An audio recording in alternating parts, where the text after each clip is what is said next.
Moro vaan kaikille. Tänään tehdään in the bagi. Ja joo, mennään suoraan bagi pariin. Mikä on siis tää Latituden, onks tää nyt sitten Luxury E4. Ja ihan hyvä bagi, mahtuu paljon tavaraa vähän kaikkialle. Mut jottei tästä videosta tule hirveän pitkä, niin mennään heti puttereiden pariin. Meikä on ensin tässä parit putterit. Alivakkaimpana tämmönen hienosti tussattu Base Sensei. Tätä mä heitän backkariin semmosia turnaavia ja sitten ehkä forel joihinkin, no ihan samanlaisia, mutta vaan toiselta puolelta. Sitten meikällä on S-Linein B3X. Tää on kunnon konkeivi. En tiedä mitä täällä on tehty. Ostin tää Kiekko Kingiltä varmaan puoli vuotta sitten. Taas suurimmaksi osaksi forelle tosi harvoin tulee backkariin heitettyä. Sitten meikällä on tää Star Aviarex 3. Tää on vähän vakaampi tästä. Tää ei paljon flippaile. Ihan vähän voi ylikääntää ja sitten on luotettava feidi. Sitten täältä bagista vielä. Niin tää on sitten sama kuin B3X. Tää on siis Conradin toi Electron firmi Envy. Niin tää on aika sama kuin toi B3X, mutta mä heitän tätä vaan backkärillä. Sitten mitä ylätaskussa vielä löytyy. Täällä on vielä 3 putteria. Ensinnäkin kallioille ja muutenkin johonkin tuulilähäreihin, niin bergi, ei liian paljon. Sitten mulla on vielä putissa 2 Soft Exo Linkkiä. Toimii hyvin. Sitten mennään lähärikiekkojen pariin. Niitä mulla on vaan 2, koska puttereita on niin monta. Mulla on ensin Lux, taktikki, Niklas Anttilan 2020 signature-kiekko. Ja tää on vähän vielä vakaampi kuin toi Aviarex 3, mut ei sitten kuitenkaan yhtä vakaa kuin tää A2. Ja siis taktikkiin mä käytän backkariin, että forel vähän harvemmin, mutta tätä A2 mä käytän suurimmaksi osaksi vaan forel.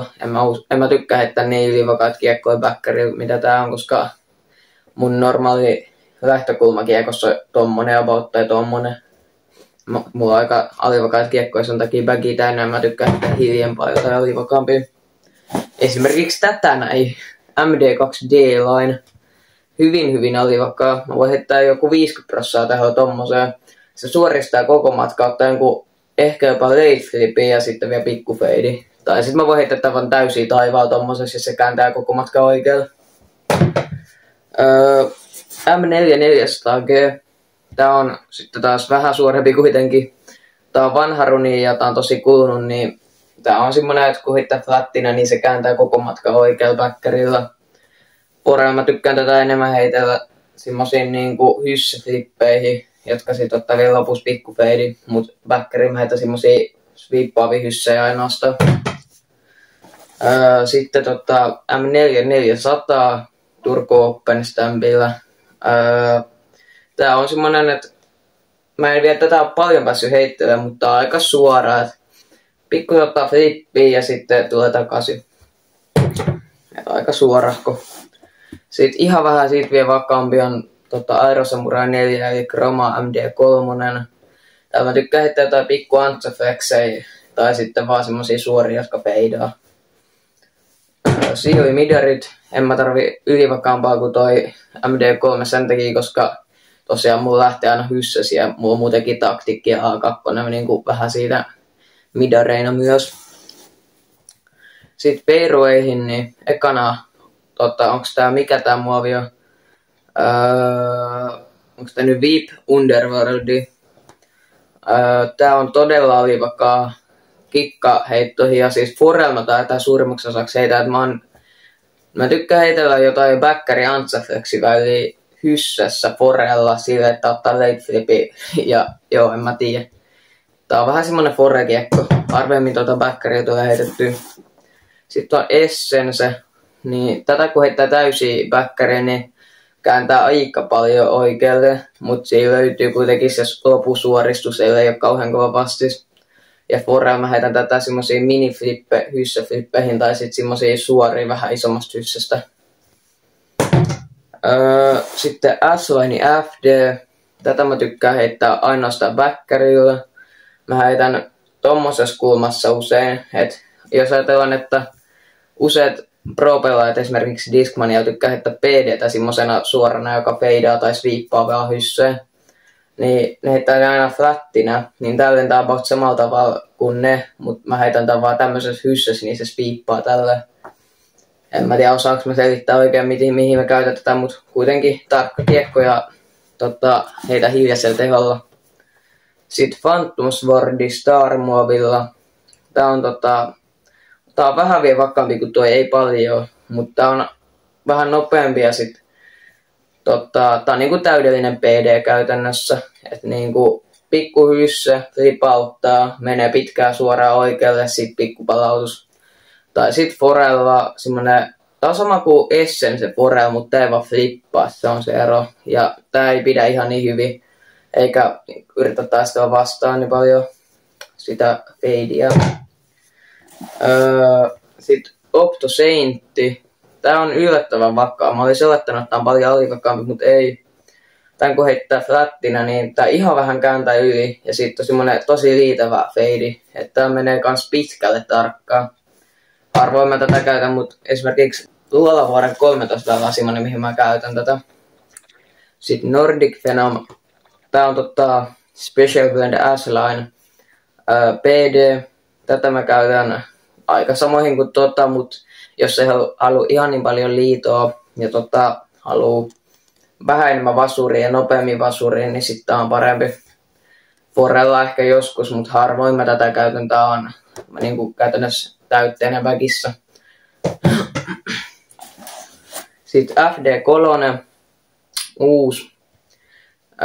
No siis ei ole kauhean uusi, kun on aika kulunut jo, mutta tää on semmonen, että mä voin heittää tommoseen kulman forella, se tulee silti takas. Backeriin mä tätä harvemmin heitän. Tää on käytännössä A2, mutta nopeampana siihen mä käytän sitä oikeastaan, että käytän esimerkiksi Luolavuoren viikkaa aika usein A2 tai tätä. Nykyään ehkä tätä, koska ei enää tunnu niin mukavat heittää täysin sitä forea. Sitten Splice. Tätä mä käytän forella ainoastaan. Mä heitän esimerkiksi Luolavuoren 14 tän ihan piikkiantsaan ja sitten se aina taistelee just sopivasti sitä aukosta. Ja sitten toivottavasti pysähtyy korin viereen, mutta jos ei pysähdy, niin se rollaa alas. Sitten vielä Dissaseraipat. Alivakkaimpana on Champion Dessu. Tää on varmaan arviolta, mä sanoisin ehkä 150 grammanen. En tiedä. 160-150 tai siis välit varmaan. Tää on semmonen, että kun heittää tommoseen hysseen, niin se silti kääntää tolleen. Että on oikeesti tosi alivakaa. Sitten, no nyt käytetään taas Luolavuoren välillä esimerkkinä, mutta Luolavuoren 6 tai 15, niin niissä vaan heittää flattina korkealle, niin se vaan lähtee kääntää oikein ja menee ylös oikealle vaan. Tää on harvoin forella käytössä, mutta joskus siihenkin. Tää on suurimmaksi osaksi. Mä heitän suurimman osan mun driveista backeria tän kanssa, koska tää on hyvin kontrolloitava, kun mä oon niin paljon heittänyt tätä aiemminkin. Sit mulla on Grace. Tää on, oisko 1,5 vuotta vanha jo. Tätä mä heitän aika suurimmaksi osaksi mun siis viippaaviin hysseihin, jos haluaa kuitenkin vähän pidemmälle kuin Fairway Driverilla esimerkiksi FDllä. Niin heittää semikorkea tommosessa hyssässä, niin se suoristaa ton verran. Ja sit vaan spaikkaa johonkin. Forella harvoin tätä heitä. Ja sitten toi flattina jos heittää, niin tää on kyllä aika max se pannu. Mä hävitin eilen bossin mun koulun kentälle, tai siis vanhan koulun kentälle. Mä en oikein pitänyt siitä, koska mä olin heittänyt siihen mun fore että backerienkat. Ja mä heitin siellä kaikki mun foret, jos mä halusin pitkälle, koska se oli joku 140 grammanen. Mutta se oli silti yllättävän vakaa. Mut nyt ei oo enää sitä. Mut nyt kuitenkin esitellään loppupäki silti. Voimaote DD3, Special Blend S-Line DD3. tää on semmonen aika suora, että kun mä heitän tätä kovaa flattina, se lähtee kääntää pikkusen ja sitten tulee samanmoinen palautus, mitä on kääntöikin. Sitten on toinen Special Blend S1 DD3, eli aito Cloudbreakeri, eli Cloudbreaker 1.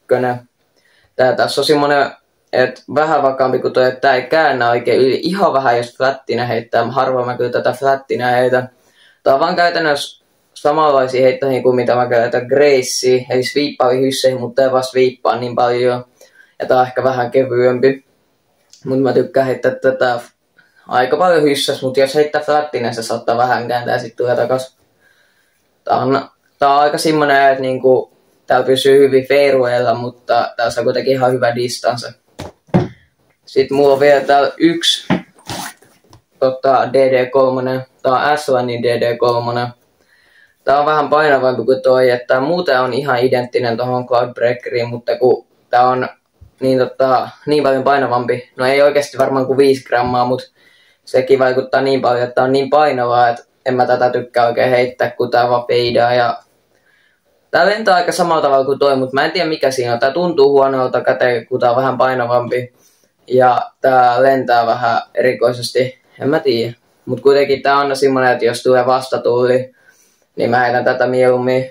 Tääkään ei oo siis kauhean ylivakaa, että kyllä mä tän saan flippaamaan. Jos mä heitän, niin kuin ajatellaan jos 360, niin silläkin mä saan tän flippaa. En mä tiedä, jopa ehkä normiheitolla, mutta siis ei tää oo kauhean ylivakaa, mut kuitenkin pitää olla joku vähän painavampi kiekko kuin tää Cloudbreakeri niin kuin windfighterina, koska pitää vaan olla. Enkä mä tykkää heittää kauhean ylivakaat, koska tosiaan mun release on joku tollanen.